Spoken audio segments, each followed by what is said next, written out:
Cube Radio. Salut, c'est Charles Dran avec l'équipe dans 5 minutes. On s'intéresse aux sciences, à l'histoire et à l'actualité. Aujourd'hui, on parle de biomimétisme, l'art d'imiter la nature. Les ailerons inspirés des requins ou des oiseaux de proie au bout des ailes de nos avions, le velcro inspiré de la fleur de bardane, les pépics. Les exemples du biomimétisme sont nombreux.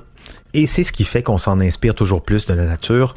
L'un des plus récents exemples de biomimétisme, c'est le développement d'une technologie de propulsion sous-marine inspirée par les méduses. Voici Élise Jeté.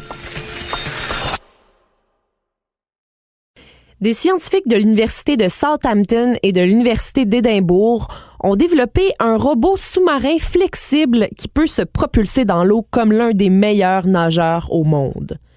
C'est pas Michael Phelps, non, mais bien la méduse commune, qu'on appelle aussi Aurelia aurita. Dans le magazine Science Robotics, on peut lire que le nouveau robot sous-marin est capable de nager aussi vite et aussi efficacement que les calmars et les méduses, et c'est un peu normal parce qu'on s'est directement inspiré de leur comportement pour fabriquer le robot. Le résultat a la forme d'une méduse, il est doux et léger comme elle, mais ce n'est pas un organisme vivant, c'est un robot. Le co-auteur de l'article scientifique, le Dr Francesco Giorgio Cerci, est conférencier et chancelier de la School of Engineering de l'Université d'Édimbourg. Pour lui, la fascination pour les organismes tels que les méduses et les poulpes a énormément augmenté parce qu'ils sont vraiment uniques. Ils n'ont pas de structure squelettique et ça ne les empêche pas de réaliser des exploits exceptionnels de natation. En biologie, on mesure l'efficacité des animaux par leur vitesse de déplacement. Le temps, c'est de l'argent, même dans le monde animalier, et en ce sens, la méduse est l'animal le plus efficace dans la nature. Elle bat facilement les poissons osseux, les animaux qui courent et ceux qui volent.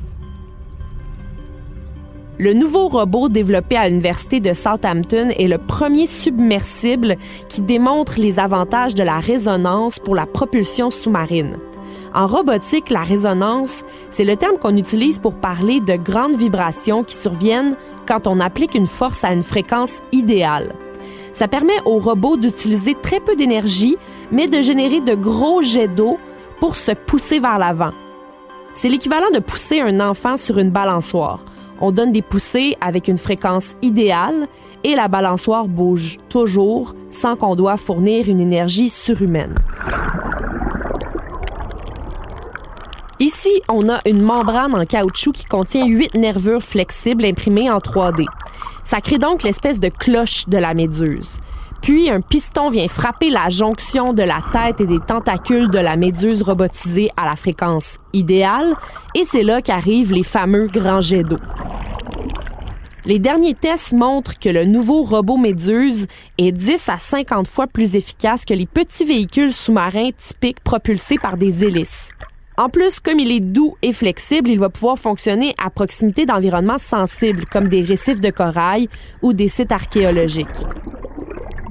Le co-auteur de l'article scientifique Thierry Bugeur est étudiant à la maîtrise en architecture navale à l'Université de Southampton et c'est lui qui a conçu et construit le robot en quelques mois seulement. Il explique que les tentatives précédentes de propulser des robots sous-marins avec des systèmes de jet, ça impliquait de pousser de l'eau à travers un tube rigide. Mais son équipe et lui voulaient aller plus loin que ça en donnant de l'élasticité et de la résonance, donc les deux caractéristiques fondamentales de la véritable méduse. Durant la dernière décennie, on a vu un essor de la recherche sur les robots flexibles qui s'inspirent de la biologie parce que ça permet de créer des robots beaucoup plus polyvalents que des robots industriels standards. Cette recherche nous permet de voir que ça s'applique aussi à la biologie marine. Les plongeurs n'auraient donc plus besoin de plonger et ils pourraient aller soigner les coraux en danger grâce aux robots méduses. L'œuvre des changements climatiques a entre autres usé de manière importante la grande barrière de corail en Australie, mais elle ne serait pas la seule à bénéficier de cette invention. Pour plusieurs tâches, les véhicules sous-marins sont trop gros et risqueraient de briser les espèces de corail qu'on souhaite justement préserver. Et ce n'est qu'un début parce que des robots plus imposants et plus intelligents pourraient désormais être fabriqués à partir de cette technologie. Ouais, on peut imaginer un sous-marin qui se propulse un peu comme une méduse ou un poulpe.